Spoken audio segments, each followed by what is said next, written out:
Thanks for joining, everybody. Just a quick disclaimer that we are going to record this session, and the recording will be available later. All right. So who am I? So I'm August Schell, CIO. I've been with August Schell for about a year. My background is within the DoD, primarily focused on close access threat hunting. So that's kind of where the catalyst from this came from. And today we're going to be covering what is malware analysis using private scanning within the GTI platform. All right, so this slide deck is Google Confidential and proprietary. So just want to throw that disclaimer out. But just a quick highlight, not going to spend a ton of time on this, but just really hitting on what is Google Threat Intelligence. It's essentially it's a merger of multiple different data sources and platforms into kind of one holistic CTI platform. So they're taking the Mandiant's protecting enterprises, right? They've been doing incident response and running SOCs throughout the world, and they're merging that with the data coming from VirusTotal, which is again a community source corpus of malware and other IOCs. And then we also have the Google aspect. So when you think about Google, think of the data sources there of all of the Chrome browsers that are out there, the Gmail inboxes. And so now you start to build a kind of a large data set of threat data, which leads us to GTI. And so here's kind of a graphic showing what is all included, because there is a ton of information there. But one of the kind of benefits of GTI is the way that you can focus that information down on your organization. Again, this is not a GTI kind of broad webinar, more focused on a specific use case. And so here we're going to get to the use case. So one of the features of Google Threat Intelligence is the private scanning feature. And so there's a lot of misconception as far as what private scanning is. So initially on its surface, you think some think of private scanning as it's just a private way to access the VirusTotal data. And sure, it is, right? In a way, partially. And so what it does is it allows us to do a couple different things, a couple different objectives. The first is the protection of sensitive or classified information. And I know Google is not GTI is not a classified platform, but in the event that there is possibly some data that's being exfilled or a sensitive system is compromised and you're not comfortable kind of running that scan within kind of the larger community corpus of VirusTotal data, then you would use something like private scanning. The next is if you're kind of in that active incident response phase. And a lot of times, we do understand that threat actors will monitor something like VirusTotal, looking for an indicator that their malware has been compromised, or an IOC, a URL, an IP address. Later within the demo or within the webinar, I'm going to actually show you something that was a very, very recent IOC as of, I think it was earlier today, where it was the initial kind of indication that this is aligned with some sort of malware. So kind of show you what that looks like and what that publicly available information looks like, and why maybe you would want to use something like GTI's private scanning to analyze that IOC or that piece of malware. And then kind of the last is the GRC requirements. Maybe you have some regulatory requirements that you're not allowed to kind of publicly disclose information. So maybe part of the malware does include some data that was compromised, and maybe there's PII or PHI. So that's another reason why you would want to stick with kind of the private scanning feature of VirusTotal. And so again, VirusTotal is a public corpus of threat data, but private scanning provides essentially your own sandbox. And again, it's taking in all of this information. Prior to kind of the development of GTI, with VirusTotal, there was some indicators whether it triggered off AVs. There were, there was a little bit of information regarding the actual piece of malware or that IOC, but there really wasn't a threat correlation. So what I mean by that is there wasn't an APT associated with it, or an UNC or a FIN group. Instead, it was just this is a piece of malware and it's bad. So now we can start to pivot to other parts, and I'll show that in the demo. And so what is private scanning analysis? And primarily what I'm going to focus on today is the sandboxing feature.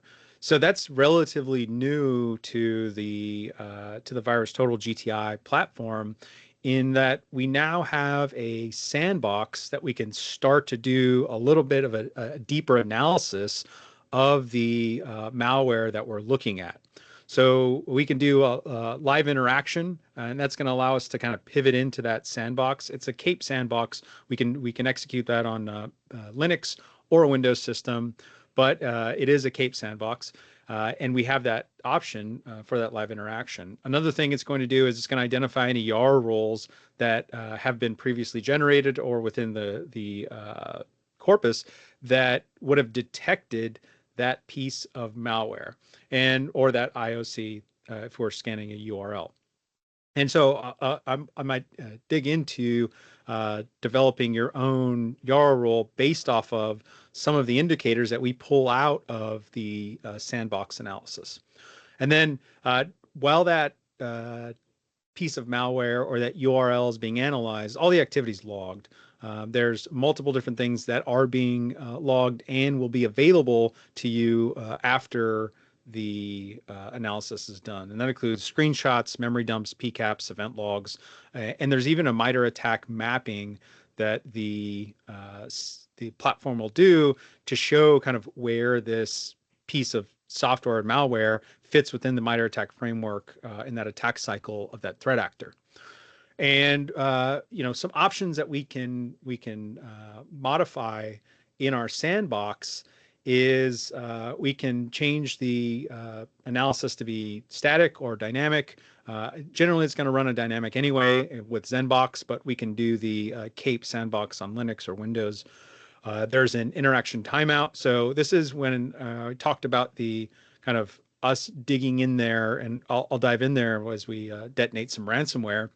And we can set that timeout to 5 to 30 minutes. And this may be a piece of malware that maybe takes some time after the system boots up, or or maybe you want to spend some extra time using that sandbox for other means. And you can manually stop the sandbox. So say in the event that you maybe dork up some settings and you have some unintended effects, or the system reaches out and you didn't want it to reach out, you can end that sandbox in real time. And then there's some internet settings. So we can actually enable TLS, HTTPS interception. And then there's also multiple other configurations, which I'll show as well. There's a preferred locale. So if we're talking about geofenced, it goes a little further than just the locale of the language pack within that Windows system on the sandbox, primarily around the internet configuration. But again, I'll get into that in the demo itself. And then our retention period and storage region. So now we can store up to 28 days. We can set that to 1 day. We could do that globally as the admin and set the default, but as the user that's doing the analysis, you can set that yourself as well.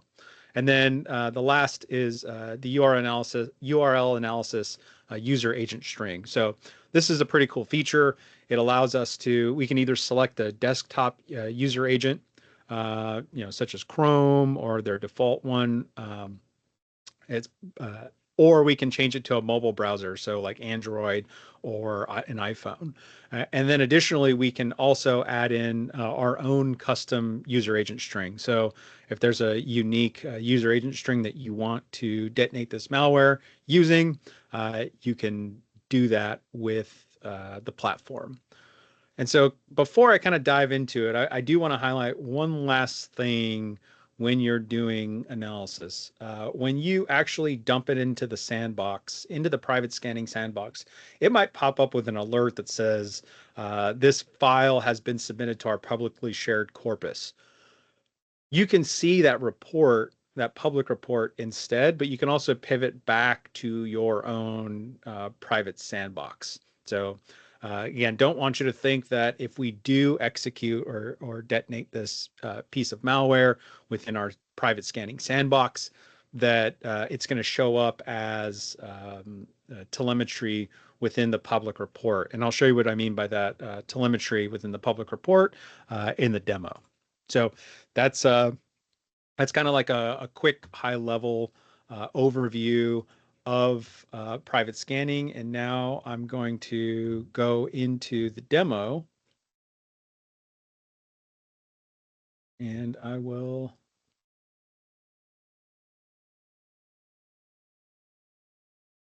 share that now. Okay, so here is GTI. When you log in, looks very similar to VirusTotal, but a little different. It says Google Threat Intelligence. But I'm going to hop over to private scanning. And so everything turns red. The icons turn red, the taskbar turns red for private scanning. And now if I search anything within this, and I do want to show this, if I search for a hash or URL, it's going to look for it within my own private scanning instance. Whereas if I pivot back to GTI here, now we have, it's asking for other options. And this is where we can use that NLP to search for threats, IOCs, or any other indicator. But so I kind of talked about what the options were for the analysis. And so I need to share this entire screen if I'm going to show the options for this. I do apologize for this. Okay. So essentially, here are our options. So when I come into my settings, configure scan, these are the options that are available to the analysts as they, perform their analysis. So we can try and detonate it in a dynamic analysis sandbox. If I do it this way, then it won't run the dynamic analysis. So I can enable that, and this is going to enable the Zenbox or other sandboxes depending on what type of file I'm uploading. And so I'm going to enable live interaction because I want to see this. And then I'm going to run this on Windows. The piece of malware I'm going to detonate for this example is actually a piece of ransomware. Maybe be familiar with it, Ransom Hub, but I'm going to detonate that here. So here are the different options. And when I was talking about the different internet configurations, this is where we can start to look at how we can leverage this in a way that maybe if I was detonating a sandbox or detonating malware in my own Cape sandbox, I would have to configure my VPN to throw me out somewhere else. And so I could do this via a route in Germany, Japan, Singapore, US East, or the UK, or I can have my own custom Open VPN configuration here and select that. So depending on where I'm trying to detonate this or where my primary office is, then I can change that or modify that. And really thinking about maybe those in your organization travel and maybe they've went to a specific region of the world, they can you can simulate that and detonate this piece of potential malware in that environment.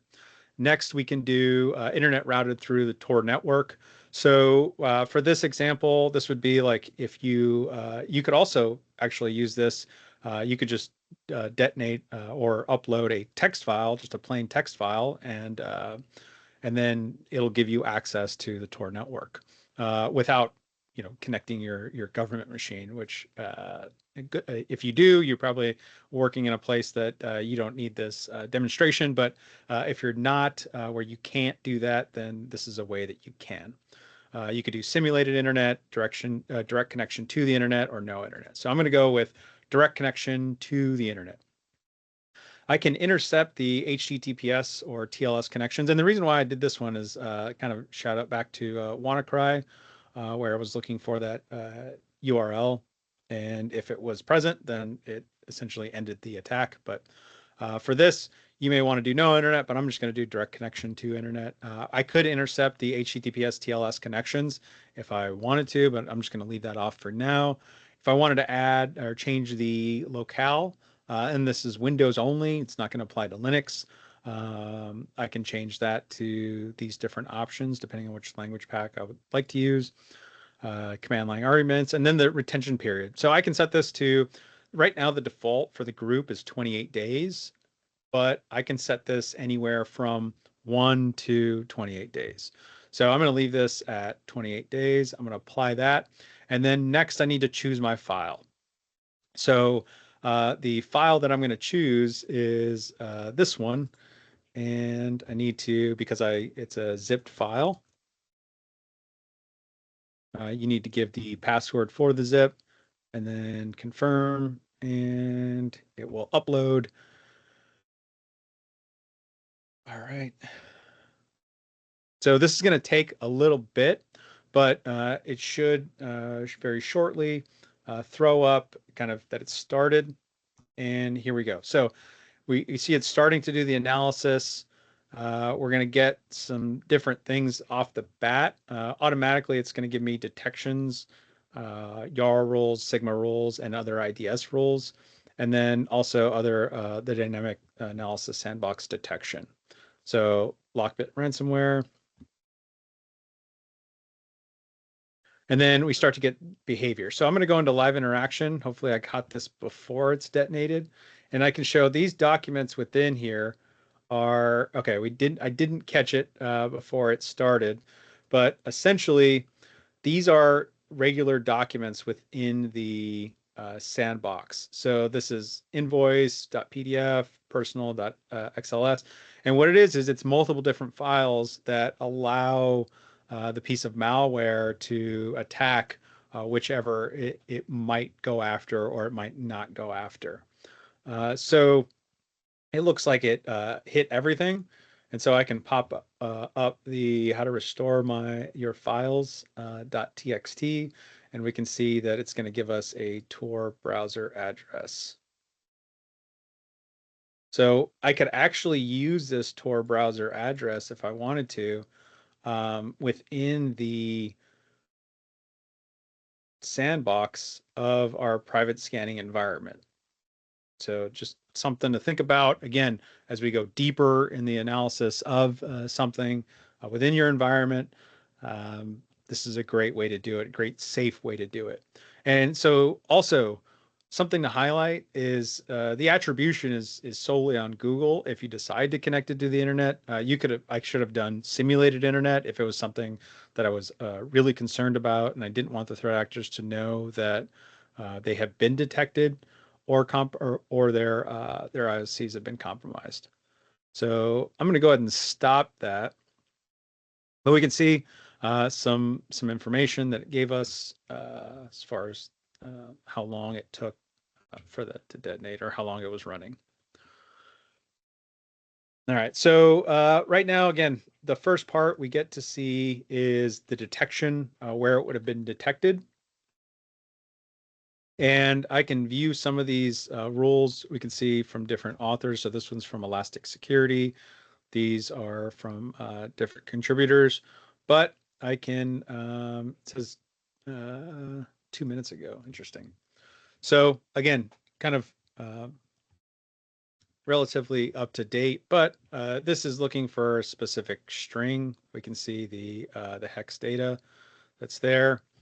So maybe we want to go a little broader, or maybe we're worried about, the piece of malware mutating. Maybe it's not ransomware. That's when we can start to dig into some of the behavior. But before we get there, we have some details, and this gives us a little bit of information about the file itself. not necessarily what it does after detonation, but more of that static analysis of the file. And we actually get the last analysis that was done. That was me. It's UTC time, 2025, August 22nd. And then here's where I was talking about some of the relations that it will pull out that it previously didn't pull out before, but it's going to go a little deeper. We just have to give it some time. But essentially what it did is it gave us the embedded URLs. And here we can see that URL. So I'm going to come back to that. Oops. And it's loading a little bit. It's still doing, still pulling out more artifacts. But again, something to think about is this artifact itself wasn't necessarily something that was the system tried to reach out to. This was embedded in a text file after the malware detonated or the ransomware detonated. So again, we can use this later to test out that Tor browser functionality. But we have some other things, and we see that there's actually zero detections for torproject.org. No surprise there. But our link for the ransom payment also zero detections. Right. And again, we're getting all the drop files, so we can see that essentially what it did was it encrypted and then dropped the file. So we're see all of those files that we saw before from within the sandbox, and we can also see the plain text file right here. And again, it can't see any of these because they're encrypted. We could actually download the files themselves, or we can analyze them individually. And then other similar files. So this is essentially going through the virus total corpus and looking for other similar files that essentially executed the same thing. We see quite a few here, and it just keeps going down. So again, these are just renamed files. They're likely just renamed files. Some there's modifications to them, but it's not just grabbing the file hash and saying, hey, this is a similar file. Instead, it's looking at the entire behavior of that piece of malware and saying, it's looking for any other similarities within the public corpus. And so now I'm going to get to behavior. And so here's where we get a little more granular in the actual behavior of the malware. And we can see the different sandboxes that it executed on. This was the one that we did, the Cape sandbox. And then we also have the Zenbox running, and one still running, and then Kappa.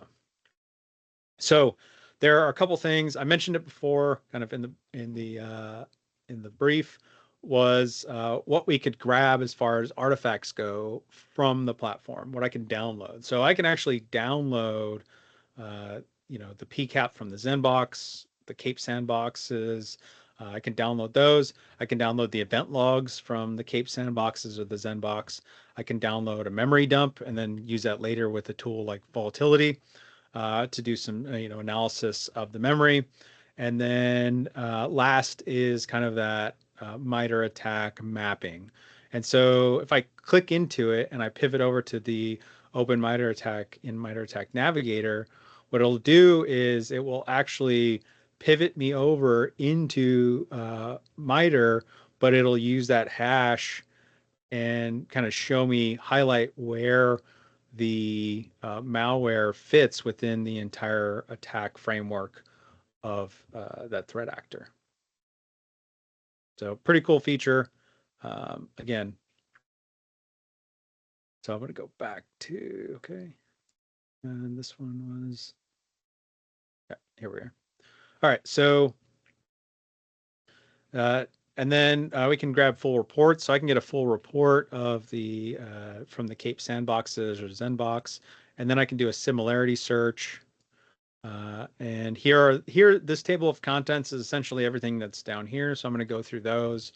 But we can see how many IDS rules we had, Sigma rules, how many drop files there were. And because it was ransomware, the drop files is going to be pretty high because it's the way this ransomware is detonating. It is dropping the encrypted file. All right, so again, we kind of saw this on the navigator, the MITRE ATT&CK navigator, but we can pull them out individually here from still within the platform. Here are the Sigma rules and the IDS rules, and then we start to see the DNS resolutions that occurred. So maybe you might see a command and control server there, but a lot of these look to be mostly Windows, and you can actually click into them, and it will you can view an IOC report or pivot to other files with the same behavior. So maybe there's a command and control server there, and you want to see what other files also reach out to that same or also perform that same DNS resolution. And then we can see some memory pattern domains. So I clicked into it on accident. No, I didn't. All right, so we can go into, and again, this is domain patterns found in the memory of the executed sample. So it does do some of its own memory analysis, but it did pull out this onion site and this other URL.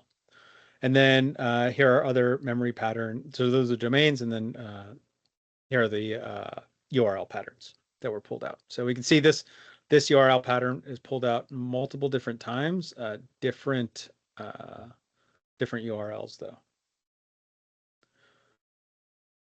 And then here are some similarity hashes, and then we can go to kind of what the system did, or what the malware did. And so some of these are I opened them. I did these things, right?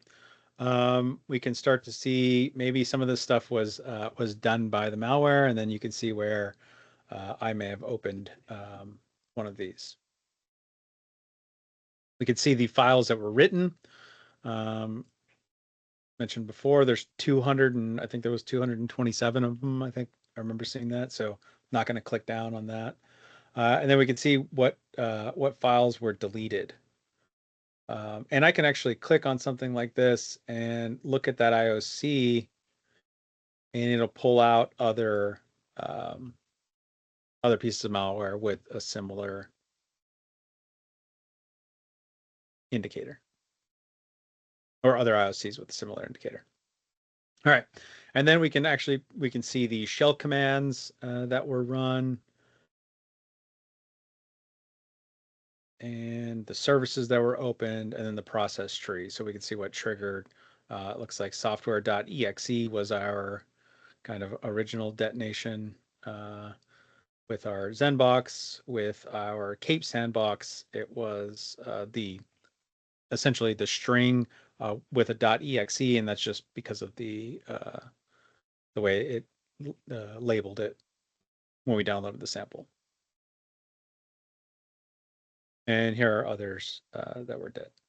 Again, this is on the Zenbox, on a different Zenbox, and it'll actually, if you hover over, it'll show you, or you click into it, it'll show you what the sandbox was, where that specific indicator was identified. And then if we wanted to get, sometimes you might have a mutex that's unique. So that might be something that you want to, create a URL rule with. And then some other information, decoded text. And this is the decoded text from it. So we can also see, here's the address again. And looks like this finally finished. And so we also can look at the screenshots. And so it's going to grab the screenshots, even the ones that from when I was manually controlling it on the Cape side. So you can see the screenshots. This was before I actually was able to get into the live interaction. But here we see that the files are not encrypted yet. And then okay, the lock bit's running. And now we see that the files are encrypted there. And then this is likely when I came in and I opened how to restore your, maybe not. There it is. Yep. And I opened that manually. And then shortly after that, I ended the sandbox. And also we can grab the Zenbox. And again, they do the same thing, have different files on the desktop, and you can see we can see that the ransomware has detonated, and I'm back on Cape. All right. So that is, and then that is for behavior. Now I can come to content, and this gives me content of the actual uh, file, and then I can grab the hash or sorry, the hex as well. And so maybe there's a specific piece of the malware that I would like to uh, create a YARL rule with. I can actually copy this and then go into the YARL rules editor and create a YARL rule based off of that. And then this is any community notes that are posted to include Mandiant reporting, Google reporting, and any other partner reporting. So that is kind of the malware side. So what I'm going to do is I'm actually go back into this and pull out the URL that we saw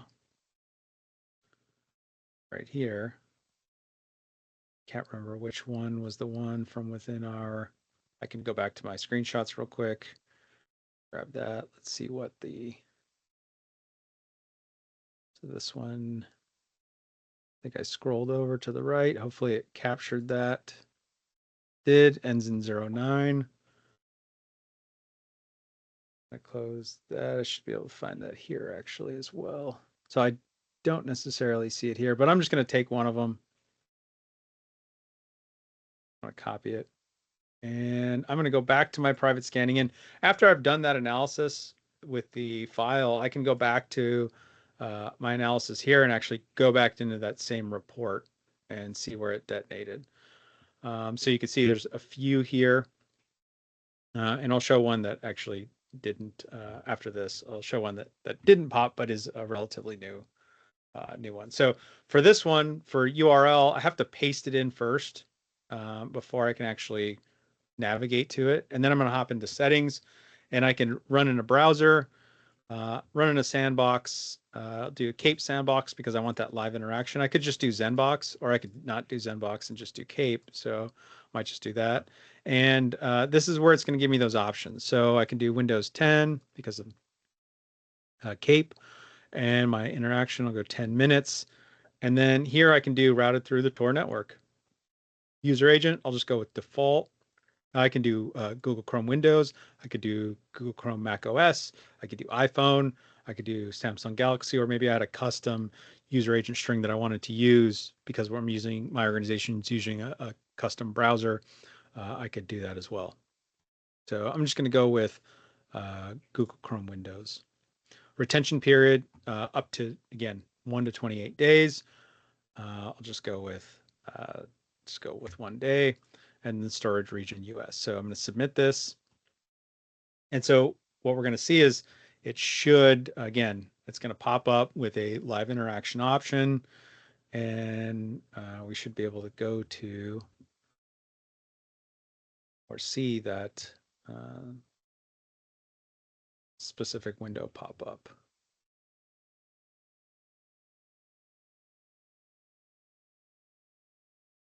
So it sees we're redirected, but that's not really a redirection, just the way it interpreted it. Sometimes refreshing it will give me the live interaction. There we go. So I can do the live interaction, and I have a browser window popping up, and it should automatically paste it in. It does.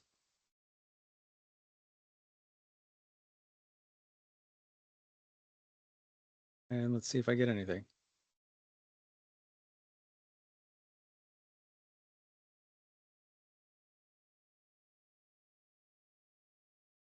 All right. All right, this may take some time. I might hop back to this, but you can kind of see the demonstration on what it's doing, and we're going to get the same things. We're going to get the behavior. We're going to grab all of that. We're probably not going to get a YAR rule generation that's detected it because these are unique URLs, but um, I'm not 100% confident on that, whether you will or won't. So what I'm going to do is I'm going to pivot over to this one right here. So the verdict on this was undetected. So this is one that I grabbed earlier. I did this 2 hours ago. I'm going to full screen this one. And so this was a file hash that I found that was really, really recent. And this was a phishing, essentially it was a phishing link and some details of it, right? It's an HTML, but the relations. So essentially, there were with the relations themselves, as far as what URLs popped up or any other indicators, there was really only a couple different indications that it was actually malicious, and it was this lturco.com.pe. But I want to go back to this on detection and show that there was essentially Zenbox did pop it up as phishing, and it is showing something on Proofpoint as an alert, but that's still there are not as many indicators as before. And I kind of wanted to throw this out there. This was the last analysis that I did, but I will click into it and show you when this was actually populated on VirusTotal. And so when I go to behavior, I can see when I detonated in the Cape sandbox, I really didn't. Essentially, there was a compatibility issue, and it didn't actually take me there. But on the Zen box, there was a much different response. So we can see that when I opened it up, it's actually a DHL phishing page, and the user would enter in their credentials, and their credentials would obviously be compromised. So again, there weren't many indicators in this. And let me go back to, I want to click the publicly available report. So again, it shows you that this file has been submitted to our publicly shared corpus from other users by some other user. And let me pivot over to that just because I want to show. So the last analysis was done 14 hours ago. And when I go to telemetry, and this is what I was talking about as far as where we don't want to compromise ourselves and why we'd want to leverage something like private scanning, is we see that there's been one submission that was submitted 14 hours ago out of Korea, right? So I can probably guess what threat actor, where that threat actor is originating from based off the location. But again, don't want to make any assumptions. I can dig into it and kind of pivot over to see what else is there. But again, this is the publicly available report. There's no community notes, and there's really nothing else that tells you other than the specific relation of the connected domain. So I can actually click that and pivot over and see that this domain is associated with a threat actor. So I can click on oh, maybe, sorry, I apologize. Maybe associated with threat actor. Nope, looks like there's no associations yet. Okay, so if there was a threat actor that was associated with it, it would show up here under associations. If there was a threat actor, a malware family, a campaign, or any other IOC collection or report. So what that tells me is this is a newer, again, piece of malware or this phishing piece of malware is something that is new and hasn't been detected yet. And again, it says this indicator is low severity. It was detected by Google Safe Browsing. So just something to throw on there. And again, this is the URL, not necessarily the file itself. But when you start to look at where it was detected, it's still wasn't detected on many of the AVs that partner with Google on this. And some other details, we could pull out the certificate, the who is information, and other Google results associated with this URL. And then we can see the telemetry in the last lookup. So it looks like the last lookup was on the 20th of this month. Actually, nope, sorry. I take that back, 21st. So that was yesterday was the first time this was looked up. So again, that could have been the same security researcher that did the initial analysis that submitted this file here. So that is kind of in a nutshell private scanning, a few examples using GTI's private scanning to do some malware analysis and kind of increase the capability that you might not have in your environment, or the flexibility that you might not have in your environment to kind of do some of this analysis. So with that, I'm going to pivot over to Brian.